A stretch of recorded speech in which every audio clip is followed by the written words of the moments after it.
Boa noite a todos, sejam todos bem-vindos a mais um Evangelho no Lar. Convido desde já a se inscreverem no nosso canal, aqueles que não forem inscritos, comentarem os nossos vídeos, curtirem o nosso conteúdo, compartilharem, para que esse material possa chegar a mais pessoas, a mais lares e mais pessoas possam se beneficiar dele. Agradeço a companhia nessa noite de todos e aqueles que vierem a participar do Evangelho de forma remota posteriormente. Vamos iniciar com a nossa oração. Mestre querido, irmão, amigo de todas as horas, Jesus, agradecemos, Senhor, por mais este Evangelho no Lar, por mais essa oportunidade que o Senhor nos concede de nos reunirmos em família, de termos aos nossos lados os nossos benfeitores, os nossos espíritos familiares, os nossos amigos e também aqueles que se fazem nossos inimigos, para conosco exercer o amor na realização deste Evangelho, que possam todos ser beneficiados pelo imenso amor do Cristo. Que assim seja. Hoje a nossa lição é de número 3, Explicações do Mestre. Vamos lá. Em plena conversação edificante, Sara, a esposa de Benjamim, o criador de cabras, ouvindo comentários do Mestre, nos doces entendimentos do lar de Cafarnaum, perguntou de olhos fascinados pelas revelações novas. A ideia do reino de Deus em nossas vidas é realmente sublime. Todavia, como iniciar-me nela? Temos ouvido as pregações à beira do lago e sabemos que a Boa Nova aconselha acima de tudo o amor e o perdão. Eu desejaria ser fiel a semelhantes princípios, mas sinto-me presa a velhas normas. Não consigo desculpar os que me ofendem. Não entendo uma vida em que troquemos nossas vantagens pelos interesses dos outros. Sou apegada aos meus bens e ciumenta de tudo o que aceito como sendo propriedade minha. A dama confessava-se com simplicidade, não obstante o sorriso desapontado de quem encontrava obstáculos quase invencíveis. Para isso, comentou Pedro, é indiscutível a boa vontade. Com a fé em nosso Pai Celestial, aventurou a esposa de Simão, atravessaremos os tropeços mais duros. Em todos os presentes, transparecia ansiosa expectativa quanto ao pronunciamento do Senhor, que falou em seguida a longo silêncio. Sara, qual é o serviço fundamental de sua casa? É a criação de cabras, redarguiu a interpelada curiosa. Como procedes para conservar o leite inalterado e puro no benefício doméstico? Senhor, antes de qualquer providência, é imprescindível lavar cautelosamente o vaso em que ele está depositado. Se qualquer detrito ficar na ânfora, em breve todo o leite se toca de franco azedume e já não servirá para os serviços mais delicados. Jesus sorriu e explanou. Assim é a revelação celeste no coração humano. Se não purificarmos o vaso da alma, o conhecimento, não obstante superior, se confunde com as sujidades de nosso íntimo, como que se degenerando, reduzindo a proporção dos bens que poderíamos colher. Mas os descendentes do povo escolhido não purificaram suficientemente o receptáculo vivo do Espírito para recebê-las.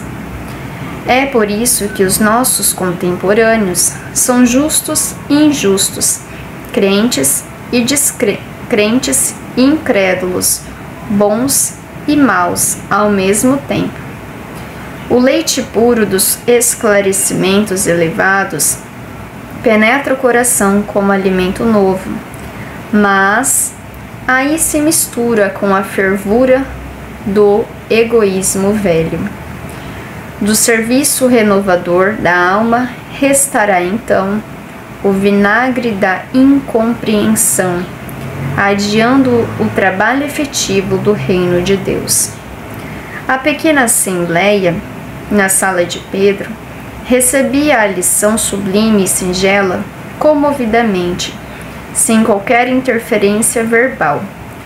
O mestre, porém, levantando-se com discrição e humildade, afagou os cabelos da senhora que o interpelara e concluiu generoso: o orvalho num lírio alvo é diamante celeste, mas na poeira da estrada é gota lamacenta. Não te esqueças dessas verdades simples e claras da natureza. Encontravam-se todos já explanando os textos sagrados. E Sara, a esposa do criador de cabras, ela tem uma dúvida. E ela faz uma dúvida que, colocando para nós, também é a dúvida nossa muitas vezes. É a nossa dúvida interna ainda. A ideia do reino de Deus, diz ela, em nossas vidas é realmente sublime. Todavia, como iniciar-me nela? Então ela se questiona e questiona Jesus como iniciar-se na vida sublime das renovações da Boa Nova. Ela está dizendo que Jesus veio e trouxe então a Boa Nova. Apesar de vir a Boa Nova que nos aconselha o amor e o perdão, nem sempre a gente consegue amar e perdoar. Então ela diz como iniciar-se no amor e no perdão, porque ela ainda se sentia presa a velhas normas. Muitas vezes a gente compreende a lição, mas não penetra no seu verdadeiro entendimento. Somos ainda muito materializados e cheios de vontade, cheios de desejo. Os Espíritos sempre dizem a nós, inclusive diz a Kardec no Livro dos Espíritos, que basta a vontade para que a gente consiga remover as nossas inferioridades, mas que são poucos os homens nutridos dessa verdadeira vontade. No livro Pensamento e Vida, Emmanuel também se refere à vontade, dizendo que é ela que deveria nos coordenar. Do contrário, se nós não coordenamos a nossa vontade, nós somos sujeitos aos acontecimentos. Então, os Espíritos nos alertam a respeito da vontade e dizem que quando a gente fala assim, eu não consigo isso, eu não consigo aquilo, na verdade a gente consegue tudo se a gente quiser. Jesus nos disse, se nós quisermos mover uma pedra, basta dizer, mova-se essa pedra de lá para cá, que nós conseguiríamos mover pelo pensamento. Mas o que faz com que a gente não mova a pedra interna do nosso coração? O egoísmo, as nossas inferioridades. A vontade, a verdadeira vontade, porque todos os nossos defeitos têm por trás algum benefício, algo que a gente se beneficie dele, algo que a gente ainda não quer mexer porque pra gente é satisfatório. Fazer a reforma íntima, que é o verdadeiro sentido da lição aqui, a reforma íntima, é doloroso, é um processo doloroso, porque mexe com o nosso íntimo e mexe principalmente com as nossas vontades. Os ensinamentos são bem claros: amar e perdoar, como ela disse. Então, amar a todos e perdoar 70 vezes 7 cada erro. É isso que às vezes a gente ainda tem dificuldade de colocar em prática. E aí ela diz, né, que ela ainda não consigo desculpar os que me ofendem, não entendo uma vida de trocas das nossas vantagens pelos interesses dos outros. Primeiro, desculpar os que me ofendem. Aqui ela está se referindo ao perdão, ela ainda não consegue perdoar como nós deveríamos perdoar. O que nos é dito sempre, que o perdão não é esquecer a ofensa, o perdão é você não desejar ao outro o que foi feito a você. Isso é o perdão, não é você esquecer e amar aquela pessoa como um ser amado. A gente sabe que ainda não somos um ser puro para ter esse amor, mesmo porque os seres puros, eles também foram lapidados, moldados nesse sentimento de perdão e por isso hoje conseguem perdoar com mais facilidade. Perdoar então as nossas ofensas, as pessoas que nos ofendem, seria, numa colocação mais simples, não ofendê-las. Já é uma forma de perdão, não desejar que elas recebam a ofensa que nos fizeram. Então, se alguém te aborreceu, se alguém te ofendeu, te xingou, te maltratou, ou de alguma forma feriu seu sentimento, seu ego, sua vaidade, não deseje simplesmente que ela seja ferida da mesma forma que você foi. Já é uma forma de perdão. Não significa que você vai esquecer, porque o campo do esquecimento é da memória. E a memória não esquece, mas o sentimento de não revide já é uma forma de perdão. Não entendendo uma vida em que troquemos nossas vantagens pelos interesses dos outros. Aqui ela está dizendo de solidariedade, de empatia. Nós ainda somos muito materialistas e muito egoístas. Então é da nossa natureza colocar sempre os nossos interesses em cima dos interesses dos outros. Isso é o instinto, é a lei do mais forte. Nós viemos dominados pelo instinto. E o instinto era a lei da sobrevivência. Era a lei do mais forte. Aquele que mais se sobressaía é aquele que mais sobrevivia. Então, nossa natureza é instintiva. A gente vê isso muito bem claro no reino animal. O animal que é mais sagaz, que é mais forte, que consegue ter um melhor desempenho na vida animal é aquele que sobrevive. Entretanto, nós temos algo diferente dos animais. Nós temos a nossa individualidade, a nossa capacidade de raciocínio lógico, de ser consciente, de compreender o nosso lugar no mundo. Então, não cabe-nos mais agir de forma instintiva, uma vez que a gente já tem esse conhecimento. A empatia é aquilo de você se colocar no lugar do outro. Aqui está dizendo trocar nossas vantagens pelos interesses dos outros. Às vezes, trocar uma vantagem, vamos colocar numa forma bem simples. Num dia de trabalho, a gente está num ônibus super lotado. Estamos todos cansados. Todos que ali estão cansados. Porém, eu estou sentada de forma confortável. E eu vejo uma senhora já de idade, uma mulher grávida, ou alguém com algum problema físico, ou alguém que mesma capacidade física que eu, as mesmas condições, porém está carregando sacolas muito pesadas, livros, um material muito pesado que eu no momento não estou. Essa é a empatia, de ceder o lugar a alguém no ônibus, de perceber que uma pessoa está mais necessitada do que eu naquele momento.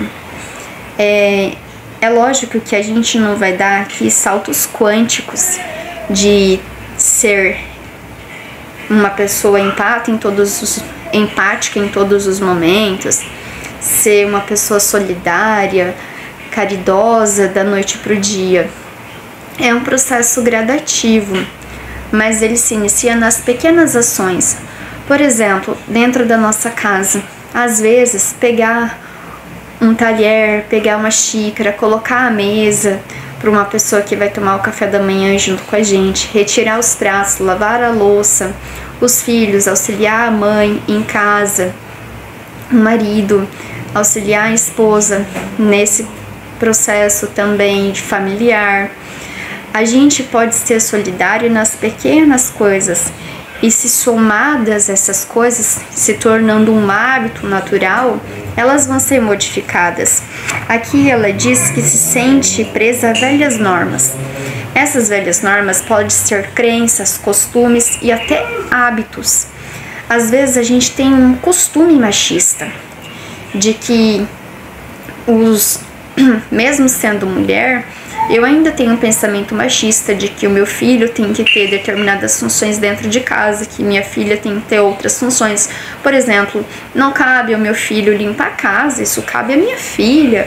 Meu filho tem que aprender outras coisas porque ele tem que trabalhar fora. Ou em pequenas atitudes a gente percebe que ainda tem um comportamento machista, uma crença machista, porque foi criado assim. É uma questão cultural, é um costume que a gente deve aos poucos modificar. Esse costume machista, ele pode sair também no âmbito da violência doméstica, aquele marido que se acha no direito de bater na esposa, aquele que se acha no direito de ofender alguém que se sente superior. São os nossos costumes, as nossas crenças e os nossos hábitos. Elas não vão se modificar da noite para o dia, elas vão se modificar com o passar do tempo, com o passar das gerações, mas tem que se iniciar nela, porque senão, tem que se iniciar em nós, porque senão ela nunca se dará. Essa crença e esse costume, ele pode ser também no âmbito religioso. Por exemplo, eu escolho uma religião para mim e aquela que me abastece, que é diferente de toda a religião da minha família. Pode ser que ninguém na minha família tenha aquela religião, mas eu tenho a coragem de ter aquela religião diferente. Também é uma quebra de paradigma, de costume, porque muitas vezes eu tô naquela religião não porque me abastece ou porque eu sinto que ela me movimenta a me tornar o ser humano melhor, mas porque ela simplesmente é algo que já vem de família. Então a gente tem que observar se o que a gente faz é por amor ou por costume, por crenças, por normas sociais. Na questão do aborto, por exemplo, que é sempre bastante discutida. Por exemplo, nós cristãos, hoje é proibido abortar, mas e se a norma e o costume nos disser que é legal? Então a gente vai praticar? Não, porque fere um princípio divino. Por isso a gente não pratica atos contra a vida de ninguém, nem contra a nossa vida, nem contra a vida de ninguém. São leis divinas. E aí ela diz que tem essa dificuldade de trocar ainda os costumes e as normas materiais pelas normas espirituais. Ela diz: sou apegada aos meus bens e ciumenta tudo que aceito como sendo propriedade minha. Nós, por vivermos num mundo bastante materialista, a gente coloca que tudo é meu. Minha casa é minha, meu carro é meu, minha família é meu corpo é meu. E quando a gente se torna um ser mais espiritual, a gente verifica que na verdade nada é nosso. Que a casa não é nossa, nos foi oportunizada ali morar, que o carro não é nosso, ele temporariamente é nosso, que até o nosso veículo de aqui estar, o nosso corpo físico também é transitório, ele é um instrumento de Deus, nos concedido, para que nos melhor aproveitando ele, consigamos então realizar a nossa evolução aqui na escola da vida, que é o planeta Terra. Pedro e a sua esposa dão dicas a Sara para que ela compreenda a lição, né? E aí Pedro fala assim, né? Que é indispensável a boa vontade, porque a vontade é que nos move, é a vontade que nos faz tornarmos um ser melhor, é a vontade que nos movimenta, é ela que vai direcionar aquilo que a gente vai efetivamente realizar. É a vontade, até a vontade de se tornar melhor parte da vontade. E a esposa de Simão Pedro então diz que com a fé em nosso Pai Celestial, porque a fé é aquela certeza que a gente tem que Deus está em tudo e que tudo que nos acontece é para o melhor. É a fé que nos sustenta nos momentos de dificuldade, de seguir em frente, de ter coragem, para que a gente consiga aquilo que a gente necessite de bens materiais para superar as nossas inferioridades, as nossas dificuldades. E então Jesus, muito sabiamente, ele sempre se utiliza do contexto social da época e da vida particular de cada um para conseguir fazer com que a pessoa compreenda o que ele está trazendo por lição. E aí então ele pergunta para Sara qual é a principal atividade da casa dela. A Sara, como criadora de cabra, a família dela como criadora de cabra, seu esposo e ela, eles necessitam retirar o leite daquela cabra. E aí Jesus pergunta então, o que ela faz para manter o leite puro, o leite limpo? E aí ela diz então que necessita lavar o recipiente no qual o leite vai ficar, porque se não se fizer a devida esterilização, limpeza daquele objeto onde o leite ficará armazenado, o leite vai azedar e estragando não vai servir para os serviços mais simples, para os serviços mais delicados. É interessante que Jesus sorriu. Jesus sorriu porque, como querendo dizer que a Sara já respondeu, que ela entendeu o que ele está querendo dizer, só não compreendeu ainda. E aí ele diz que assim é a revelação celeste no coração dos homens. E aí ele faz então uma comparação entre o coração do homem sendo esse vaso. Se não purificarmos o vaso da alma, fazendo uma comparação com o frasco a ânfora onde se colocava o leite. Numa comparação, se o leite é colocado num recipiente sujo, o leite azeda. Se o conhecimento é colocado em um coração sujo, ele vai se também sujar. Ele vai se confundir, ele coloca aqui, com a sujidade do nosso íntimo. E como que se degenerando, reduzindo a proporção dos bens que poderíamos colher. Então, o conhecimento e a compreensão do bem, ele diz aqui, a revelação celeste, ela é tudo que a gente necessita para nos tornarmos bons. Porém, o nosso coração ainda está munido de muitos defeitos. Esses defeitos, quando a gente recebe a informação daquilo que é certo, que é correto, que é moral, entra em choque com aquilo que a gente já tem. Então, se a gente não retira tudo que não nos cabe para colocar tudo que nos cabe, eles vão ficar mesclando entre o que é bom e o que não é bom. E aí vai surgir o que o mestre aqui nos diz, né? Em verdade, Moisés e os profetas foram valorosos portadores de mensagens divinas. Então, eles trouxeram aquilo que a gente necessitava saber, aquilo que o povo necessitava saber daquela época, para se modificar interiormente. Entretanto, ele diz aqui, né?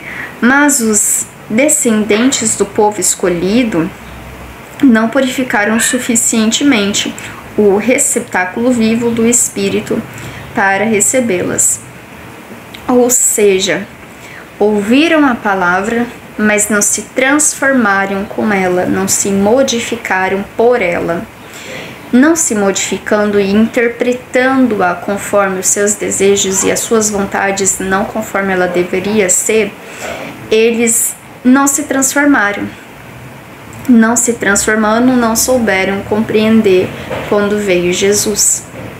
Acreditavam que ele viria como um senhor, um rei que colocaria todos a seus pés e que fosse pela imposição. A gente acha que o bem, ele é como o mal, que vai chegar no mundo e vai dominar tudo e obrigar a todos a ser bons.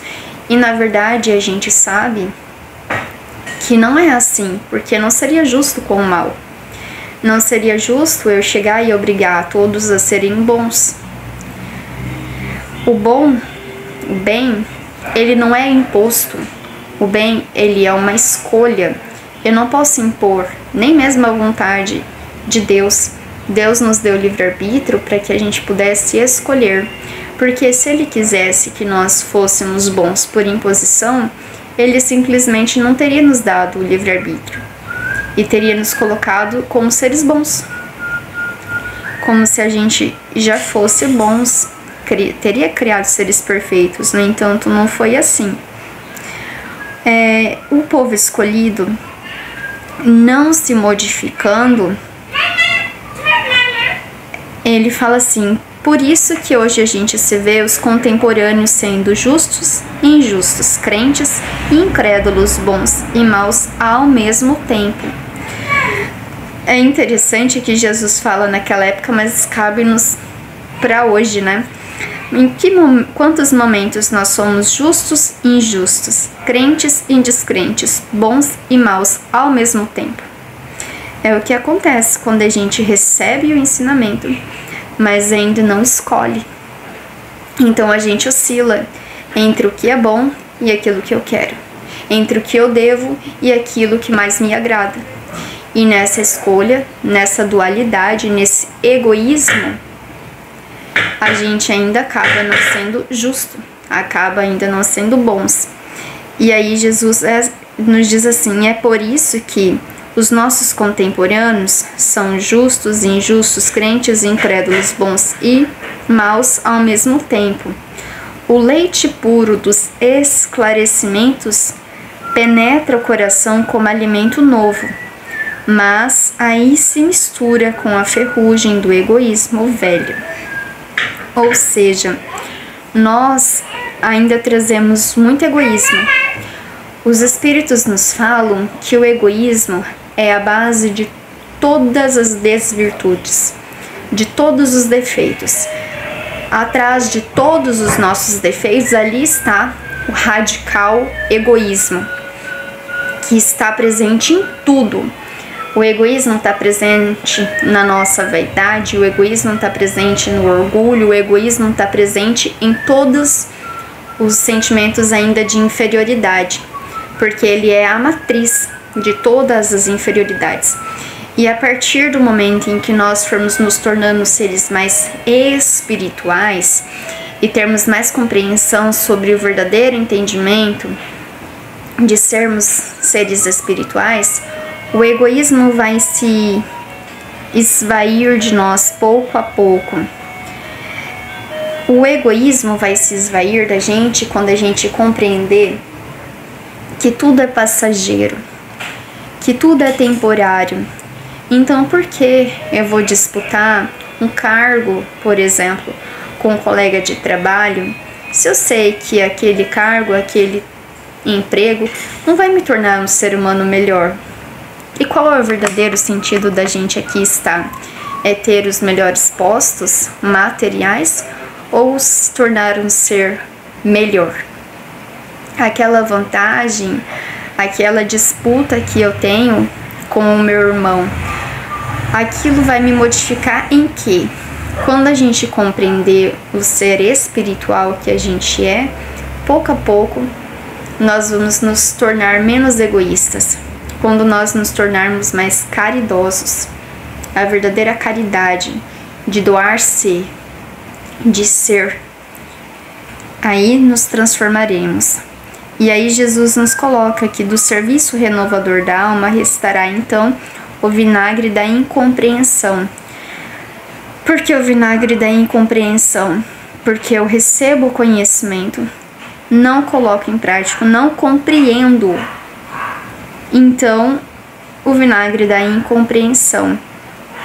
Eu não me modifico por ele. Eu me adapto a ele e coloco ele conforme eu gostaria ou eu desejaria. E que nem sempre é conforme deve ser. Por isso, ainda adiando o trabalho efetivo do reino de Deus. Ou seja, enquanto cada um não se tornar um ser espiritual, cada um não combater em si o seu próprio egoísmo, não tem como termos o reino de Deus em nós e o reino de Deus na nossa sociedade. Uma sociedade egoísta, ela é uma sociedade egoísta, mas a partir do momento em que cada indivíduo se torna um ser mais caridoso, mais espiritualista, aos poucos a sociedade vai se tornar uma sociedade como se deve ser, mais caridosa. Mas enquanto isso não se inicia dentro de nós, dentro dos nossos lares, isso adia o efetivo trabalho do reino dos céus. Ele coloca aqui adiando e não impedindo ou impossibilitando, porque a gente sabe que todos, em um momento ou em outro, se transformarão, evoluirão, mas a velocidade que cada um vai evoluir, vai se transformar, isso depende de cada um, é particular. E aí ele termina com uma mensagem muito bacana, eu achei, pra gente compreender, né? O orvalho no lírio alvo é diamante. No lírio limpo, o lírio absorve aquela água e se renova, ele cresce, se transforma. E quando bate e ele tá sujo, ele se transforma em lama. Aí falando pra gente que não tem como a gente evoluir, se transformar, ser um ser humano melhor, sem fazer a nossa reforma íntima, sem colocar em prática os ensinamentos de Jesus. E aí ele diz: não te esqueças dessas verdades simples e claras da natureza. Ou seja, a nossa natureza, ela é boa. A nossa natureza é um ser criado por Deus. Nós somos bons na nossa essência. Mas, enquanto deixarmos dominar pelos nossos instintos, pelas nossas paixões, pelos sentimentos ainda selvajados, ainda materialistas, nós nos tornaremos materialistas e selvagens.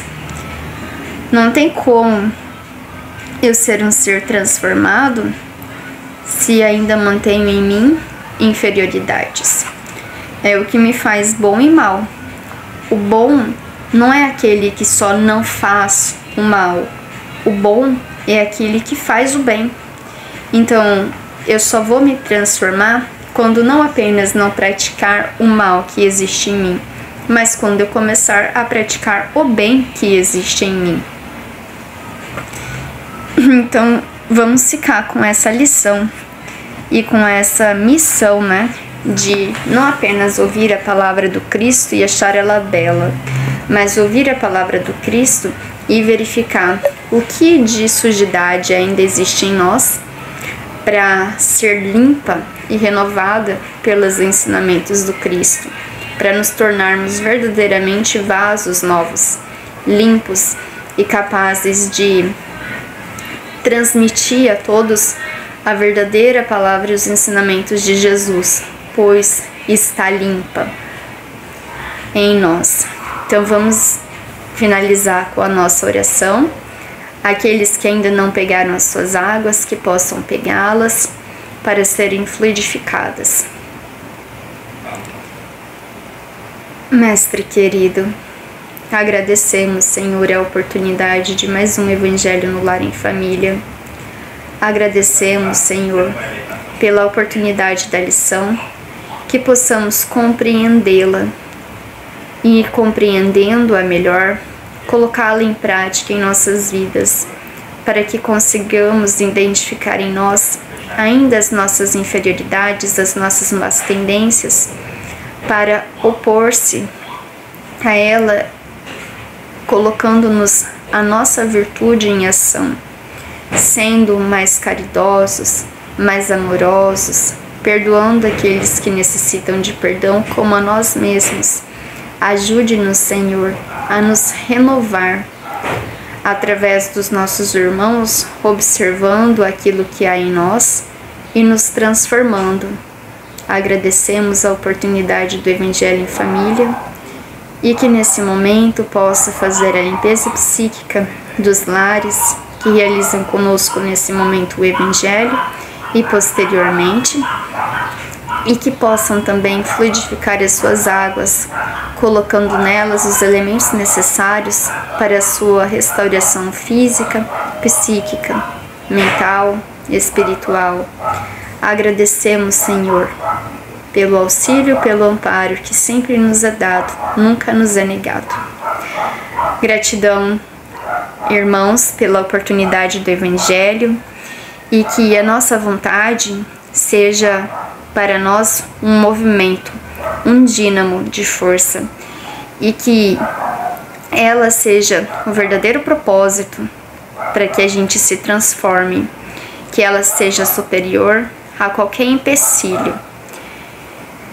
Então agradeço a todos a presença, fiquem todos com a paz de Deus, alicerçadas no amor e no conhecimento.